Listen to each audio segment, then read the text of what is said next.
Hello दोस्तों, स्वागत है आपका संकल्प एकेडमी के यूट्यूब चैनल पे। दोस्तों, हम लोग जो है कि बिहार दरोगा का प्रैक्टिस सेट जो है कि आपको करना शुरू किए थे। इसी इसी क्रम में जो है कि एक पुस्तक है, किसके नाम से? तो राकेश लाल लाल सर के नाम से जो है कि आपका पुस्तक जो है कि आपको आया है, जो अंचलाधिकारी खुद ब खुद है। ये ईडू गुरुकुल ऑनलाइन टेस्ट है। इसमें अगर बात करेंगे, ये बिहार दरोगा के रूप में जो है कि आपको देखा गया पूरा का जो है कि आपको संपूर्ण टेस्ट है। इसमें प्रॉपर रूप से किसका है? तो प्रॉपर रूप से जो है कि आपको बिहार दरोगा का देखने को मिलेगा। और इसी के लिए जो है कि वॉल्यूम 1 जो है कि निकाला गया था। इसमें कुल तो 16 सेट है, जिसमें से आज तीसरा सेट को हम लोग अपने चैनल पे अपलोड कर रहे हैं। आशा और विश्वास करते हैं कि सभी लोग इसे देखकर अपने जो है कि एग्जाम के लिए फायदे का जो है कि चीज को निकाल लेंगे। तो चलिए इसी के साथ इस तीसरे सेट को जो है कि आपको देख लेते हैं। और 2 सेट जो है कि ऑलरेडी अपलोड किया जा चुका है। तो जो लोग हमारे 2 सेटों को नहीं देखे हैं, पहले जाकर वो प्लेलिस्ट बनाया हुआ है ना, जाकर देख लीजिए। मार्केट में बहुत ज्यादा जो है कि आपका ये हाइप पे चल रहा है अभी सेट, है ना। इसलिए जो है कि इसका सेट का जो है कि हम लोग शुरुआत करते हैं प्रैक्टिस। ठीक है, आइए पहले प्रश्न पे चलते हैं। पहला प्रश्न क्या बोलता है, जरा सुनिएगा। पहला प्रश्न बोल रहा है कि आपका कि निम्नलिखित में से किस स्थान पे महात्मा बुद्ध ने 4 आर्य सत्यों पर पहला जो है कि उपदेश दिया था? तो पूछ रहा सीधे, पहला उपदेश कहाँ दिया गया? तो पहला उपदेश जो है कि आपको सारनाथ में दिया गया। लेकिन सर्वाधिक सर्वाधिक की बात करेंगे, सर्वाधिक उपदेश कहाँ दिया गया? तो वो श्रावस्ती में जो है कि आपको दिया गया। लेकिन पहला जो दिया गया वो सारनाथ में दिया गया। इसे हम लोग धर्म चक्र परिवर्तन, कौन सा? धर्म चक्र परिवर्तन के नाम से जो है कि आपको जानते हैं। ठीक है, लुम्बिनी की बात करेंगे। लुम्बिनी में क्या हुआ? लुम्बिनी में जो है कि आपको जन्म हुआ था। बोध गया में ज्ञान की प्राप्ति हुई थी। राजगीर से तो इनका संबंध नहीं था। आगे चलते हैं, अगले प्रश्न पे आते हैं। दूसरा प्रश्न क्या बोल रहा है? पानीपत की तीसरी लड़ाई निम्नलिखित में से किसके किसके बीच लड़ी गई थी? तो पानीपत की तीसरी लड़ाई जो है कि आपको किसके किसके बीच? तो ये 1761 में लड़ा गया था। 1761 में पानीपत की तीसरी लड़ाई लड़ा गया था। ये अहमद शाह अब्दाली और जो है कि आपको अफगान शासक के बीच जो है कि आपको ये लड़ा गया था। तो देखिए, ऐसा कोई ऑप्शन है क्या? पृथ्वीराज चौहान, मोहम्मद गोरी, सिख, मुगल, अकबर, हेमचंद्र, मराठा और दुर्रानी। चलिए, ऑप्शन नंबर ए इसका राइट आंसर हो जाएगा, मराठा और दुर्रानी। सही है, अहमद शाह अब्दाली और मराठाओं के बीच जो है कि आपको लड़ा गया था 1761 में, पानीपत का तीसरा लड़ाई। अगले प्रश्न पे आते हैं। अगला प्रश्न बोलता है कि सम्राट अशोक ने निम्नलिखित में से निम्नलिखित के बाद बौद्ध धर्म की ग्रहण किया था? किसके बाद जो है कि आपको बौद्ध धर्म को स्वीकार कर लिया? तो कलिंग युद्ध का वर्णन जो है कि आपको 13वें शिलालेख में जो है कि आपको देखने को मिलता है, कलिंग विजय। इसी में जो है कि इतना ना खून खराबा देखा कि इसका जो है कि मन जो है कि विचलित हो गया, मन जो है कि भ्रमित हो गया। उसके बाद जो है कि युद्ध नीति को त्याग कर धर्म नीति को जो है कि आपको अपना लिया गया अशोक के द्वारा। Right answer option number A इसका हो जाएगा। चौथा प्रश्न बोल रहा है कि निम्नलिखित में से किसने दीन इलाही का शुरुआत किया था? तो दीन इलाही की बात करेंगे। दीन इलाही की शुरुआत जो है कि अकबर के द्वारा किया गया। किसके द्वारा? अकबर के द्वारा 1582 में। कब है? 1582 में दीन इलाही धर्म की जो है कि आपको शुरुआत जो है कि आपको किया गया, सम्राट अकबर के द्वारा। चलिएगा, अगले प्रश्न पे आते हैं। अगला प्रश्न क्या है, जरा सुनिएगा। अगला प्रश्न जो है कि आपका अगला प्रश्न है कि भारतीय संविधान के किस अनुसूची में पंचायती राज संस्थाओं का प्रावधान किया गया है? तो पंचायती राज के लिए 11वीं अनुसूची है। 11वीं अनुसूची के लिए 73वां नंबर का संविधान संशोधन था 1992-93 में। और 74वां में जो है कि नगर पालिका, और 12वीं अनुसूची में नगर पालिका को रखा गया है। इसमें 28 कार्य क्षेत्रों को रखा गया, इसमें 18 कार्य क्षेत्रों को रखा गया है। आगे आते हैं। अगला प्रश्न है कि आपातकाल की उद्घोषणा तब निम्नलिखित में से कौन सा मूल अधिकार को छोड़कर अन्य सभी मौलिक अधिकार परिवर्तनीय न्यायालय के जाने के लिए अधिकार निलंबित कर देते हैं? तो किसको किसको छोड़ दिया जाता है? तो 20 और 21 को छोड़कर। किसको? 20 और 21 को छोड़कर बाकी अन्य सभी जो है कि आपको परिवर्तनीय होते हैं। मतलब 20 और 21 को जो है कि आपको छोड़कर बाकी सब जो है कि आपको परिवर्तन हो जाते हैं, बंद हो जाते हैं। अगला प्रश्न 7वां नंबर प्रश्न बोलता है कि भारतीय संविधान के किस अनुच्छेद के अंतर्गत मंत्रिपरिषद सामूहिक रूप से लोकसभा के प्रति जिम्मेदार होगा? तो मंत्रिपरिषद सामूहिक रूप से लोकसभा के प्रति जो है कि अनुच्छेद नंबर 75 में बोला गया है। 74 में बोला गया है कि एक मंत्रिपरिषद का गठन किया जाएगा जो राष्ट्रपति को सलाह देगी। और 75 में बोला गया है कि इस मंत्रिपरिषद का प्रधान प्रधानमंत्री होते हैं, और मंत्रियों की नियुक्ति जो है कि आपको प्रधानमंत्री की सहायता पर राष्ट्रपति के द्वारा किया जाता है। ये बात जो है कि आपको 75 में बोला गया। मंत्री जो होते हैं सामूहिक रूप से लोकसभा के प्रति उत्तरदायी होते हैं, लेकिन व्यक्तिगत रूप की बात करेंगे, व्यक्तिगत रूप से प्रधानमंत्री बोल व्यक्तिगत रूप से राष्ट्रपति के प्रति उत्तरदायी होते हैं। अगला 8वां नंबर प्रश्न बोल रहा है कि हाल ही में वर्ल्ड हैप्पीनेस रिपोर्ट 2022 का रिपोर्ट पूछ दिया। 2022 में इसका स्थान क्या था? वर्ल्ड हैप्पीनेस की बात करेंगे तो 136वें स्थान पे था। अगला है कथकली जो है कि आपका किसका है, कथकली जो है कि आपका किस राज्य का है, तो कथकली जो है कि आपको केरल का है। मोहिनीअट्टम तमिलनाडु का है। उत्तर भारत का जो है कि आपको कथक है। ओडिसी उड़ीसा का है। मणिपुरी मणिपुर का है। ठीक है, आगे आते हैं। अगला प्रश्न क्या बोल रहा है आपका, अगला प्रश्न बोल रहा है कि डैश श्रीलंका की सबसे लंबी नदी है। श्रीलंका की सबसे लंबी नदी महावेली गंगा है। कौन है, महावेली गंगा जो है कि श्रीलंका की सबसे लंबी नदी की बात करेंगे। और श्रीलंका किसके साथ, तो भारत के साथ पड़ोसी देशों की सीमा में आपका जुड़ा हुआ है। समुद्री मार्ग जो है कि आपको साथ श्रीलंका के बीच जो है कि आपको लगता है, किसके किसके मध्य, समुद्री मार्ग लगता है श्रीलंका के मध्य जो है कि आपको लगता है। और इसी में जो है कि आपको पाक चैनल जो है कि आपको तमिलनाडु और श्रीलंका के बीच जो है कि आपको पाक चैनल लगता है। अगला है कि अंडमान निकोबार द्वीप समूह, अंडमान और निकोबार द्वीप समूह को अलग करने वाला जलमार्ग कौन सा है, तो अंडमान और निकोबार को अलग करता है कौन सा, 10 डिग्री चैनल। 10 डिग्री चैनल की बात करेंगे, 10 डिग्री चैनल जो है कि आपको छोटा अंडमान को कार निकोबार से अलग करता है। जबकि 9 डिग्री चैनल की बात करेंगे, 9 डिग्री चैनल जो है कि लक्षद्वीप को मिनी क्वाय से अलग करता है। जबकि 8 डिग्री की बात करेंगे, 8 डिग्री मालदीव से मिनी क्वाय को जो है कि आपको अलग करता है। और डुक्कुन पास की बात करेंगे, डुक्कुन पास जो है कि आपका किसका, तो दक्षिणी अंडमान को लघु अंडमान से जो है कि आपको अलग करता है, डुक्कुन पास करता है। और पाक जलमंडल तो बता ही दिए हम आपको अभी। अगले प्रश्न पे आते हैं। अगला प्रश्न जो है कि आपको कंचनजंगा बायोस्फीयर रिजर्व क्या बोलता है, कंचनजंगा बायोस्फीयर रिजर्व जो है कि आपको किस राज्य में स्थित है, तो कंचनजंगा बायोस्फीयर रिजर्व की बात करेंगे, ये आपको सिक्किम में देखने को मिलेगा। और कंचनजंगा की बात करेंगे, ये भी आपको सिक्किम में देखने को मिलेगा। भारत की दूसरी सबसे ऊंची चोटी जो है कि आपको कंचनजंगा है। सबसे ऊंचा जो है कि आपको कौन है, केटू है, गॉडविन अस्टीन जिसको कहते हैं। अगला प्रश्न, 2011 के जनगणना के अनुसार भारत का साक्षरता दर कितना रहा है, तो भारत का साक्षरता दर की बात करेंगे 2011 के जनगणना के अनुसार, तो कितना, 74% जो है कि आपको भारत का साक्षरता दर रहा है। कितना परसेंट रहा है, 74% रहा है। ठीक ना। और जबकि 74 में जो है कि आपको कितना, तो आपको पुरुषों की जो है कि 82%, पुरुष जो है कि आपको कितना परसेंट, तो पुरुष 82% साक्षर, और महिला जो है कि आपको 65.5% जो है कि आपको महिला साक्षर बनी है। ऑपरेशन फ्लड की बात करेंगे, ऑपरेशन फ्लड किससे संबंधित है, तो दूध उत्पादन से जो है कि ऑपरेशन फ्लड जो है कि आपको संबंधित है। किसे, दूध उत्पादन से 1970 के दशक में जो है कि इसकी शुरुआत जो है कि आपको किया गया, वर्गीज कुरियन के द्वारा जो है कि इसका शुरुआत जो है कि आपको किया गया था। अगला प्रश्न, रेडियम की खोज किसने किया था, रेडियम की खोज जो है कि आपको किसके द्वारा, तो ये जो है कि आपको मैडम क्यूरी और पियरे क्यूरी और मैडम क्यूरी के द्वारा जो है कि आपको रेडियम की खोज जो है कि आपको किया गया था। ऑप्शन नंबर सी इसका राइट आंसर होने वाला है। अगला प्रश्न है कि जल एवं खनिज पदार्थों को जल जल एवं खनिज पदार्थों को जड़ से पत्ती तक ले जाने वाला सहायक पादप का उत्तर कौन सा जिम्मेदार है, तो ये जो है कि आपको जाइलम, जाइलम जो है कि आपको जल को, खनिज को, खाद को, जो भी चीज को बोलिएगा जाइलम ले जाता है। जबकि फ्लोएम की बात करेंगे, भोजन का जो है डिस्ट्रीब्यूशन करता है, कौन करता है, फ्लोएम करता है। लेकिन भोजन बनता कहाँ है, तो पत्ती में जो है कि भोजन बनाया जाता है। पत्ती को हम लोग पादप जगत का किचन घर भी आपको किसको कहते हैं, पत्ती को जो है कि आपको कहा जाता है। अगला 17 नंबर प्रश्न बोल रहा है कि मानव शरीर में पाचन तंत्र का सबसे लंबा हिस्सा कौन सा होता है, सबसे लंबा हिस्सा जो है कि पाचन तंत्र का कौन सा है, तो ये जो है कि आपको छोटी आंत, छोटी आंत जो है कि सबसे लंबा हिस्सा होता है पाचन तंत्र का। सबसे पहले हम लोग कहाँ से, मुख्य गुहा से स्टार्ट करते हैं, ग्रास नली, ग्रास नली के बाद अमाशय, अमाशय मतलब पेट होता है, पेट के बाद छोटी आंत में, छोटी आंत के बाद बड़ी आंत में, बड़ी आंत में जो है कि आपको रेक्टम, रेक्टम कोलन में, कोलन के बाद जो है कि आपको एनस के माध्यम से जो है कि आपको चला जाता है बाहर, शरीर से मल के रूप में जो है कि आपको परित्याग हो जाता है। छोटी आंत इसका राइट आंसर होने वाला है, क्या होने वाला है, छोटी आंत इसका राइट जो है कि आपका आंसर होने वाला है।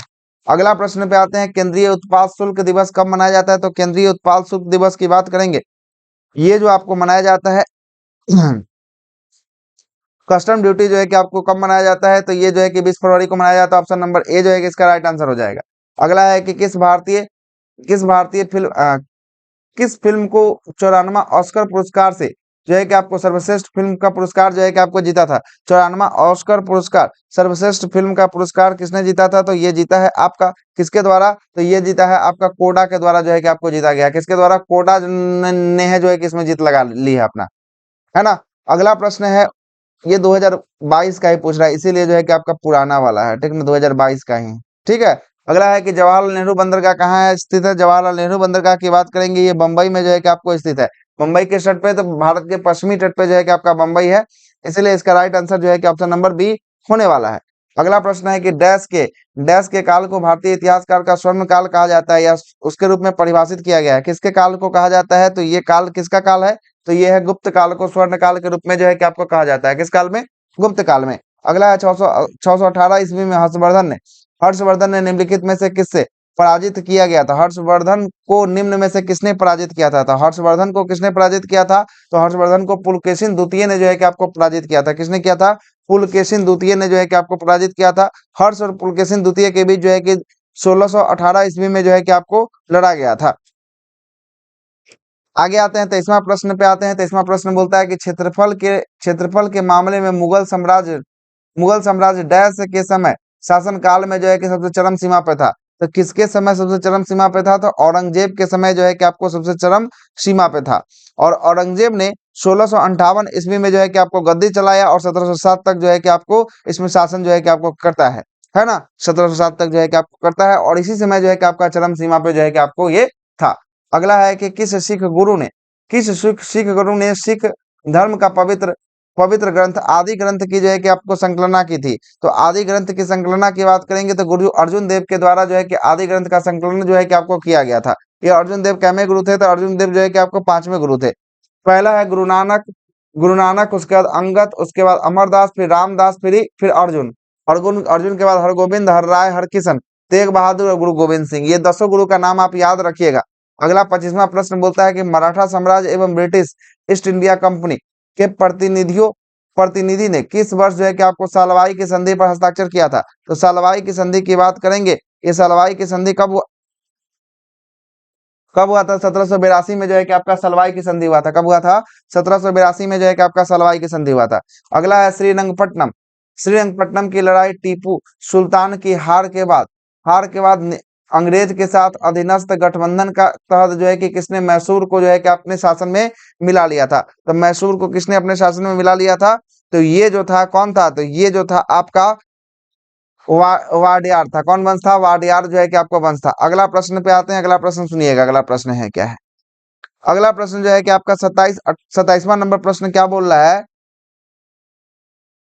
27वां प्रश्न बोल रहा है कि ब्रिटिश भारत के तत्कालीन गवर्नर जनरल कौन थे जिसने सती प्रथा को अवैध और दंडनीय बना दिया?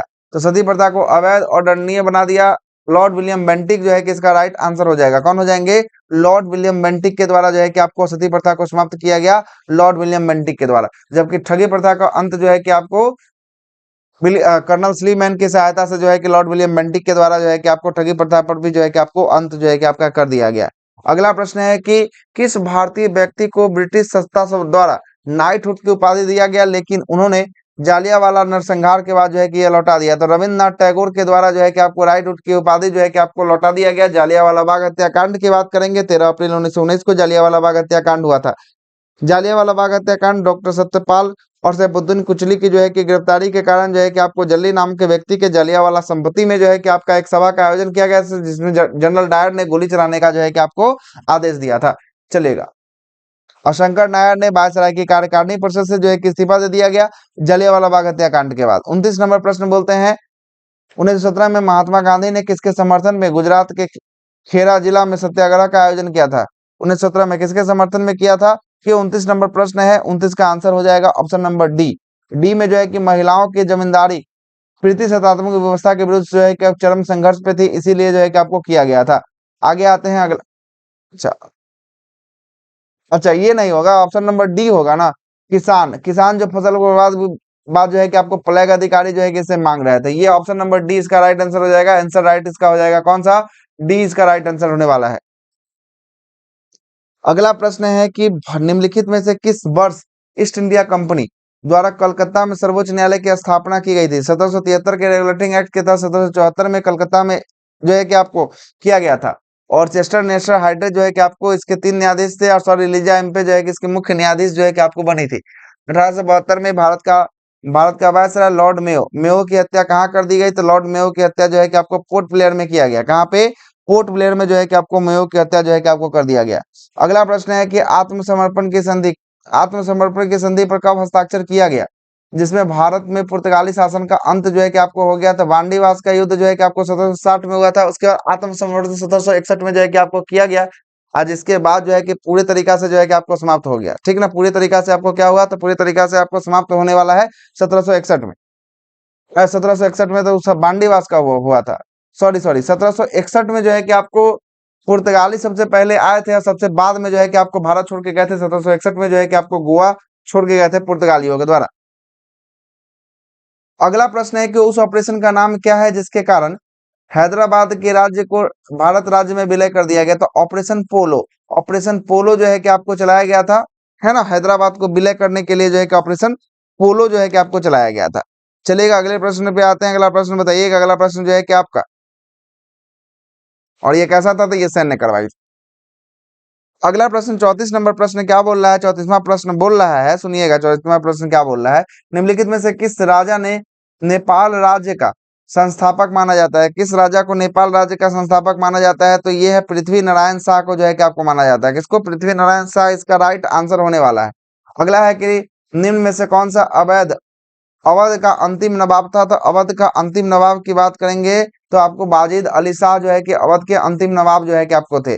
गंधार कला शैली निम्नलिखित में से किस किस यूरोपीय राष्ट्र कला का जो है कि आपको प्रभावित करता है? तो किस यूरोपीय राष्ट्र कला को प्रभावित करता है गंधार कला शैली? तो ये जो है कि आपको ग्रीस, किसका प्रभावित करता है? ग्रीस कला शैली का जो है कि आपको प्रभावित करता है।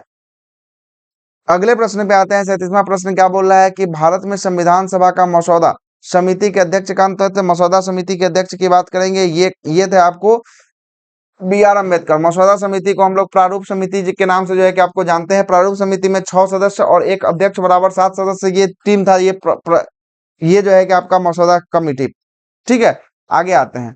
अगला है 38वां नंबर प्रश्न। निम्नलिखित में से संविधान के किस अनुसूची में अनुसार राज्यसभा के राज्यों एवं केंद्र शासित प्रदेश से सीटों का आवंटन किया गया था? चौथी अनुसूची में जो है कि आपको राज्यसभा का सीटों के बारे में जानकारी जो है कि आपको देखने को मिलता है।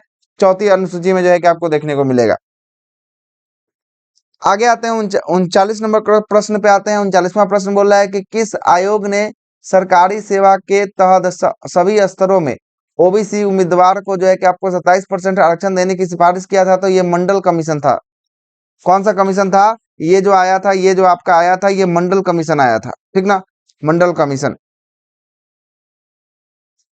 यही जो है कि आपको ओबीसी को 27% आरक्षण देने की जो है कि आपको बात या सिफारिश किया था मंडल कमीशन।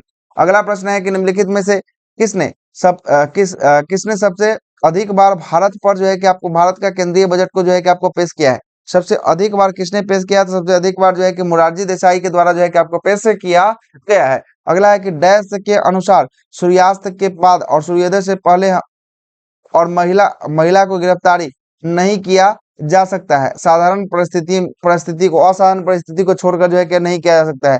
तो ये किसमें बात लिखा गया है? तो ये लिखा गया है आपराधिक प्रक्रिया संहिता में। किसमें लिखा गया है? आपराधिक प्रक्रिया संहिता इसका राइट आंसर हो जाएगा। अगला प्रश्न बोलता है कि निम्नलिखित में से कौन सा हिमालय हिमालय अफवाह तंत्र का हिस्सा नहीं है? तो कौन सा हिमालय से नहीं निकलने वाला नदी है? तो इसे देख लीजिएगा, इसमें ब्रह्मपुत्र है ही, आपका सिंधु है ही, गंगा है ही, मतलब गोदावरी नहीं है। मतलब राइट आंसर क्या हो जाएगा? इसका राइट आंसर गोदावरी जो है कि आपको हो जाएगा। गोदावरी त्र्यंबक पहाड़ी नासिक महाराष्ट्र से जो है कि आपको गोदावरी नदी निकलती है। अगला प्रश्न है कि अलकनंदा नदी अलकनंदा नदी डैश और भागीरथी के खंडक ग्लेशियर से निकलती है। अलकनंदा और कौन सी नदी? तो ये अलकनंदा के साथ साथ जो है कि आपको संतोपत से जो है कि आपको निकलती है। कहां से? संतोपत से। अगला है निम्नलिखित में से कौन भारत का एकमात्र राज्य है जहां हीरे का उत्पादन करता है? तो हीरे का उत्पादन करने वाला एकमात्र राज्य कौन है? मध्य प्रदेश जो है कि आपको एकमात्र राज्य है। पन्ना यहाँ की खान है मध्य प्रदेश का। अगला है कि भारत में खरीफ के मौसम में काफी हद तक डैश के जो है कि आपको मेल खाते हैं। काफी हद तक किसके मेल खाते हैं? तो इसका राइट आंसर हो जाएगा दक्षिणी पश्चिमी मानसून का। किसका? दक्षिणी पश्चिमी मानसून के कारण जो है कि आपको आता है। तो जून के महीने में आता है। जून के महीने में किसका? तो खरीफ की खेती जो है कि आपको किया जा रहा होता है। अगले प्रश्न पे आते हैं। अगला प्रश्न सुनिएगा। अगला प्रश्न बोल रहा है कि सुंदरी वृक्षों के लिए प्रसिद्ध जो है कि प्रजाति पाई जाने वाली कहाँ है? कहाँ पे पाई जाती है? तो ये जो पाया जाता है मैंग्रोव वन में पाया जाता है। सुंदरबन का जो है कि आपको डेल्टा मैंग्रोव वन का डेल्टा क्षेत्र है, ये भी आपको पता है। पिन घाटी राष्ट्रीय उद्यान कहाँ है? पिन घाटी राष्ट्रीय उद्यान की बात करेंगे, ये हिमाचल प्रदेश में आपको है। कहाँ पे? हिमाचल प्रदेश में ये पिन घाटी राष्ट्रीय उद्यान है। आगे आते हैं 2021 की जनगणना के अनुसार निम्नलिखित में से किस राज्य या केंद्र शासित प्रदेश में साक्षरता दर की दृष्टि से दूसरा स्थान है? साक्षरता दर की दृष्टि से दूसरा स्थान जो है कि आपको लक्षद्वीप का है। सबसे अधिक जो है कि आपका केरल का जो है कि आपको देखने को मिलेगा। केरल को देखने को मिलेगा। और न्यूनतम साक्षरता की बात करेंगे, न्यूनतम साक्षरता अपना बिहार में जो है कि आपको देखने को मिलेगा। अगला 49वां नंबर प्रश्न बोलते हैं। 49वां प्रश्न क्या है, जरा सुनिएगा।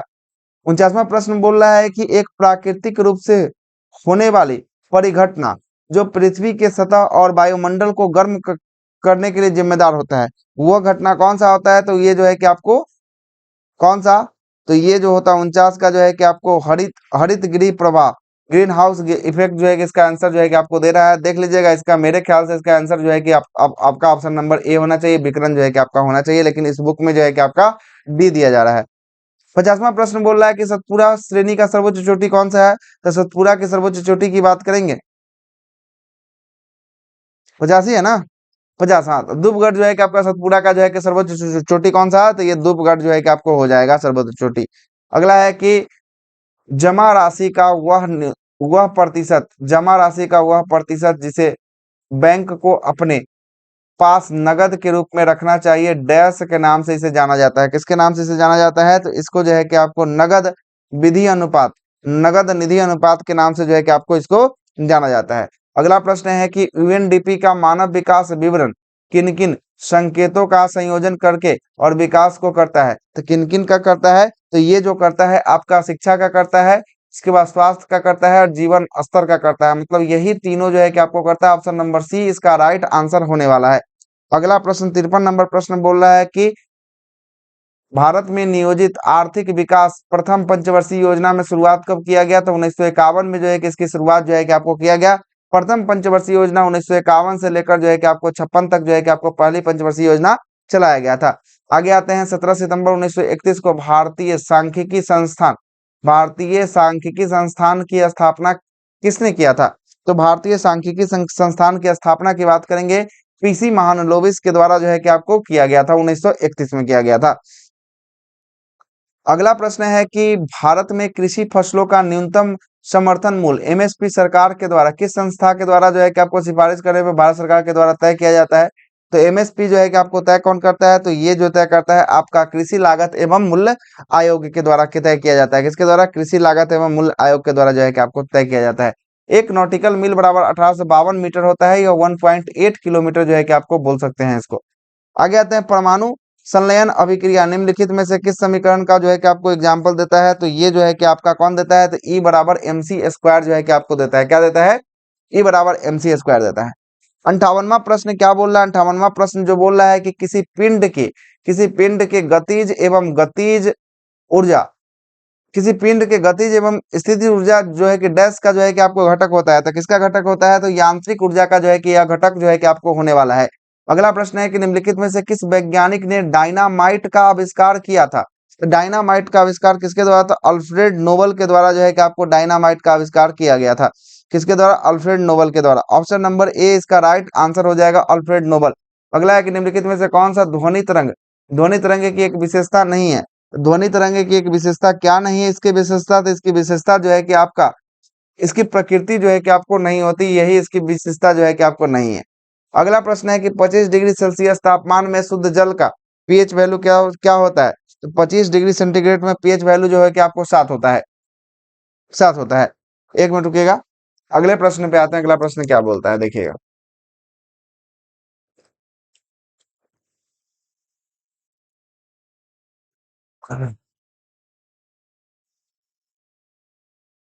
अगला प्रश्न बोल रहा है कि लोहा लोहा के किस गुण के कारण गर्म लोहा के टुकड़े को चाकू से काटा जा सकता है? पीटा पीटा चाकू से पीटा जा सकता है या काटा जा सकता है? किसके कारण ये किया जा सकता है? तो ये जो है कि आपको इसके अगाध वर्तनीयता के कारण जो है कि आपको ऐसा किया जा सकता है। ऑप्शन नंबर ए जो है कि इसका राइट आंसर हो जाएगा। कोरंडम, कोरंडम किस धातु का एक्स जो है कि आपका कोरंडम है? ये जो कोरंडम जो है कि किस धातु का एक्स है? तो ये एल्यूमिनियम का एक्स है कोरंडम। किसका है? एल्यूमिनियम का जो है कि आपको एक्स है कोरंडम। हैलोजन के बाहरी कोष में इलेक्ट्रॉन होते हैं। हैलोजन के बाहरी कोष में इलेक्ट्रॉनों की संख्या क्या होती है? तो ये जो होती है आपको 7 होती है। क्या होती है? 7 जो है कि आपको इलेक्ट्रॉनों की कोष में संख्या होती है। 65 नंबर प्रश्न की बात करेंगे। 65वां प्रश्न बोल रहा है कि किस नियम के अनुसार एक आदर्श गैस का आयतन नियत और दाब जो है कि पूर्ण तापमान के समानुपाती होता है? ये किसके नियम के अनुसार है? तो ये नियम है चार्ल्स का नियम। किसका नियम है? चार्ल्स का नियम के अनुसार जो है कि आपको ऐसा देखने को मिलेगा। अगले प्रश्न पे आते हैं। अगला प्रश्न क्या बोलता है, अगला प्रश्न सुनिएगा। अगला प्रश्न, 1 मिनट रुकिए।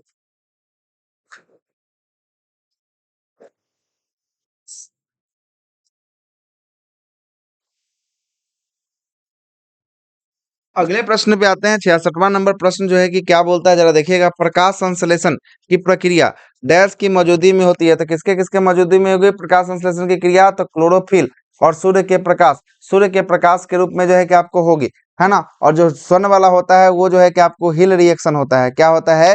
हिल रिएक्शन होता है, जो ग्रेना में जो है कि आपको किया जाता है। अगला प्रश्न है कि निम्नलिखित में से कौन सी रोग प्रोटीन के भारी कमी के कारण होता है? प्रोटीन के भारी कमी के कारण जो है कि आपको रोग होने वाला कौन सा रोग है? तो ये होने वाला रोग जो है कि आपको परिभार्गिक है। परिभार्गिक, इसी को हम लोग कहते हैं जो है कि प्रोटीन से होने वाला क्वाशियोरकर और मरासमस के नाम से आप लोग जानते होंगे। अगले प्रश्न पे आते हैं। जेलीफिश किस प्रकार का समुदाय का एक उदाहरण है? तो जेलीफिश की बात करेंगे। ये जेलीफिश किसका है? तो ये समुदाय निडारिया, समुदाय निडारिया का जो है कि ये जो है कि आपका है। अगला है कि डैश को अग्रसर अग्रसर प्राणी जगत का उभयचर कहा जाता है। तो ब्रायोफाइटा को किसको कहा जाता है? 69 नंबर क्वेश्चन की बात करेंगे। 69 का आंसर होगा ब्रायोफाइट को जो है कि प्राणी जगत का एम्फीबियंस वर्ग जो है कि आपको कहा जाता है। अगला प्रश्न है कि वनस्पति डैश वनस्पति विज्ञान की वह शाखा है जिसका संबंध जीव विज्ञान के अध्ययन एवं रचनाओं से है।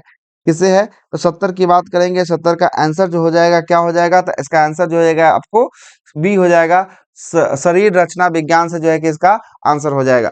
अगला है कि शल्क चिकित्सा का जनक किसे माना गया है? तो शल्क चिकित्सा का जनक जो है कि आपको सुशत्रु को जो है कि आपको सुशत्रु को आपको माना गया है। अगला है कि तने के किस भाग में आपको किसी भाग के रूप में जाना जाता है? तने के किसी भाग के रूप में नोड और एंटी नोड जो है कि आपको पाया जाता है। क्या पाया जाता है? नोड और एंटी नोड जो है कि आपको पाया जाता है तना में। अगले प्रश्न पे आते हैं। अगला प्रश्न क्या बोलता है, जरा सुनिएगा। अगले प्रश्न की बात करेंगे। अगला प्रश्न बोलता है कि मानव शरीर में निम्नलिखित में से किस भाग में मांसपेशी पेशी स्थित होती है? किस भाग में मांसपेशी पेशी स्थित होती है? तो ये जबड़े में। कहाँ पे होगा? जबड़े में जो है कि आपको स्थित होता है मांसपेशी पेशी। अगला है कि मूत्र मूत्र त्यागने त्यागने से पहले जब मानव शरीर के उत्सर्जन तंत्र का कौन सा भाग में संग्रहित होता है? तो ये जो संग्रहित होता है किस में होता है? तो ये जो होता है आपका मूत्राशय में होता है। मूत्राशय में जो है कि आपको होता है संग्रहित, जो है कि आपको होता है। अगला प्रश्न जो है कि 75 नंबर प्रश्न क्या बोलता है कि आंख की पुतली का आकार डैश के द्वारा नियंत्रित किया जा सकता है। आंख की पुतली का आकार जो है कि आपको किसके द्वारा? तो आइरिस के द्वारा जो है कि आपको नियंत्रित किया जा सकता है। अगला है कि भारत के राष्ट्रीय अभिलेखगार की स्थापना किस वर्ष किया गया? तो राष्ट्रीय अभिलेखगार गार की स्थापना की बात करेंगे। ये जो है कि आपको 1891 में किया गया। कब किया गया? 1891 में जो है कि इसका किया गया। ऑप्शन नंबर सी इसका राइट आंसर जो है कि आपको होने वाला है। अगले प्रश्न पे आते हैं। अगला प्रश्न बताइएगा। बारामती बारामती जो है कि आपको स्पोर्ट्स स्टेडियम जो है कि कहाँ है? बारामती जो है कि क्रिकेट का है। ये कटक में है। कहाँ पे? कटक उड़ीसा में। ऑप्शन नंबर डी इसका राइट आंसर हो जाएगा। वर्किंग द कॉमरेड्स पुस्तक के लेखक कौन है? तो वर्किंग द कॉमरेड पुस्तक के लेखक की बात करेंगे। ये इसके लेखक जो है कि अरुंधति रॉय है। कौन है? अरुंधति रॉय है। और अगला है कि डॉल्फिन किक जो है कि किस खेल से संबंधित है? तो डॉल्फिन किक की बात करेंगे। ये जो है कि आपको तैराकी से है। डॉल्फिन किक की बात करेंगे किससे है? तैराकी से जो है कि आपको संबंधित है।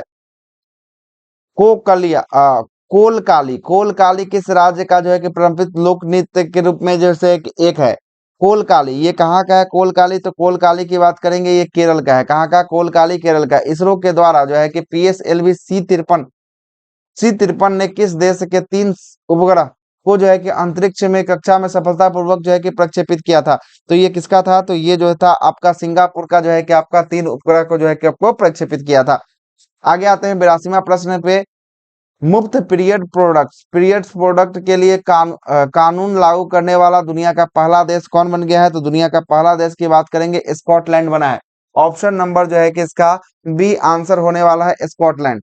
अगला प्रश्न है कि हाल ही में किन 2 राज्यों के पूर्व राज्यपाल रह रहे तैयब सैयद सतवे राजी का 83 वर्ष की उम्र में निधन हो गया है?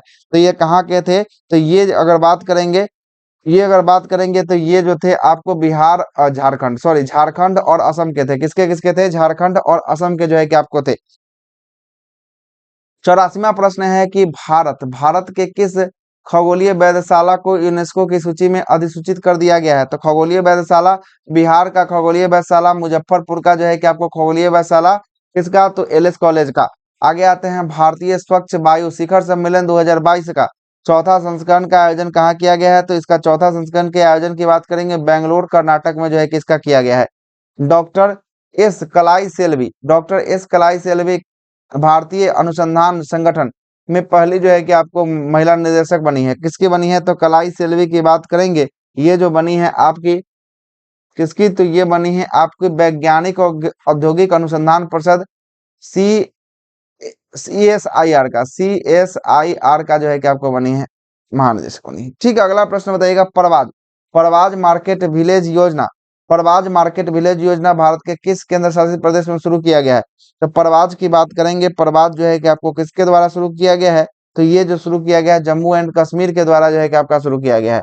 अगला प्रश्न 88वां प्रश्न क्या बोल रहा है कि स्कूल स्वच्छता शिक्षा कार्यक्रम किस राज्य में शुरू किया गया एक पहल है? स्वच्छता शिक्षा कार्यक्रम तो ये आपका उत्तराखंड का जो है कि आपका ये पहल है। अगला 89 नंबर प्रश्न बोल रहा है कि किस संगठन ने स्वतंत्रता दिवस 2022 के अवसर पर पृथ्वी से 30 किलोमीटर ऊपर जो है कि एक भारतीय राष्ट्रीय ध्वज को फहराया है? तो किसने फहराया है? तो ये जो फहराया है आपको स्पेस किड्स इंडिया के द्वारा जो है कि फहराया गया है। स्पेस किड्स इंडिया के द्वारा आपको फहराया गया है। अगला प्रश्न है कि हाल ही में फ्रांस का सर्वोच्च नागरिक सम्मान सिल्वियर डी ला लीजन डी हुनर से किसे सम्मानित किया गया है? तो ये सम्मानित किया गया है शशि थरूर को जो है कि आपको सम्मानित किया गया है। किसको? शशि थरूर को जो है कि आपको सम्मानित किया गया है। ठीक है, कितना नंबर क्वेश्चन? 90 है ना, 1 मिनट रुक जाइए। हाँ 90 का सही। ठीक है, शशि थरूर के द्वारा जो है कि आपको किया गया है। अगला है कि हाल ही में प्रधानमंत्री नरेंद्र मोदी ने एशिया का सबसे बड़ा प्राइवेट अस्पताल अमृत अस्पताल का उद्घाटन कहाँ किया है? तो ये अमृत अस्पताल कहाँ बन रहा है? तो ये फतेहाबाद हरियाणा में जो है कि आपको बनाया जा रहा है। कहाँ पे? फतेहाबाद में। अगला है 92 नंबर प्रश्न बोल रहा है कि किस देश ने 750 अमेरिकी अमेरिकी जो है कि आपको बिलियन डॉलर जलवायु जो है कि परिवर्तन स्वास्थ्य देखभाल पर बिल पर हस्ताक्षर किया है? तो ये कौन सा कंपनी हो गया? तो ये जो कंपनी बना है ये आपका 92 की बात करेंगे। 92 का संयुक्त राज्य अमेरिका बना है। कौन बना है? संयुक्त राज्य अमेरिका बना। अगला है 93 नंबर प्रश्न बोल रहा है कि आपको द्विवार्षिक युद्ध अभ्यास पिच ब्लैक किस देश में आयोजित हुआ है? तो ये ऑस्ट्रेलिया में जो है कि पिच ब्लैक का आयोजन जो है कि आपको किया गया था।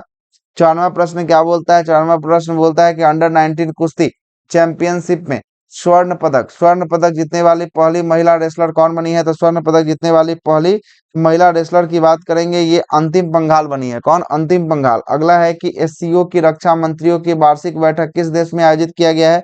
तो ये सीओ की रक्षा मंत्री की वार्षिक बैठक की बात करेंगे उज्बेकिस्तान में जो है कि आपको आयोजित किया गया। कहाँ पे? उज्बेकिस्तान में।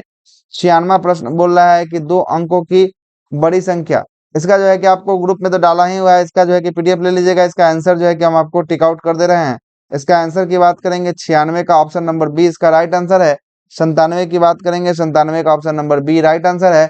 98 की बात करेंगे, 98 का जो है कि आपका डी राइट आंसर। 98 का जो है कि ए राइट आंसर है। 99 की बात करेंगे, 99 का जो है कि आपका डी राइट आंसर है। और 100 की बात करेंगे, 100 का जो है कि आपका सी राइट आंसर जो है कि आपका होने वाला है सी।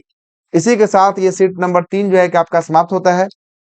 अगला सेट जो है कि अल्टरनेट डे के हिसाब से जो है कि आपका मिल रहा है। अगला सेट जो है कि आपका 4 नंबर सेट जाएगा, है ना। और प्रीवियस ईयर पेपर जो है कि हमारे चैनल पे अपलोड किया जा रहा है, तो सभी लोगों से अनुरोध है कि एक बार प्रीवियस ईयर पेपर को भी जाकर देख लेंगे। अच्छा रहेगा आपके लिए। कम से कम आधे घंटे तो आपको डेली प्रीवियस ईयर पेपर देखना ही चाहिए। तो इसी के साथ सेशन की समाप्ति करते हैं।